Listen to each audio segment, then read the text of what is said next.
هنكمل النهاردة تعريف النفس في اللغة الكورية، وهنتكلم عن ازاي اسأل عن الاسم في اللغة الكورية. خدنا اول مرة كانت الطريقة رسمية محترمة. النهاردة هناخد الطريقة التانية وهي طريقة مهذبة شوية او محترمة شوية، وهي اي ر مي مويو.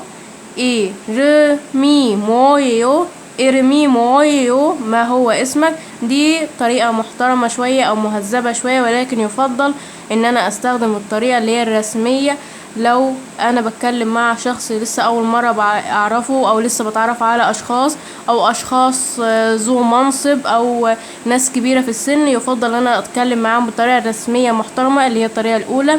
انما دي مثلا طريقة مهذبة شوية ومحترمة ممكن نستخدمها لما يكون الاشخاص بدأوا ان هم يتعودوا على بعض او قريبين من سن بعض، وبدأ ان هم يعني يكونوا فترة مع بعض، فممكن ان انا استخدمها.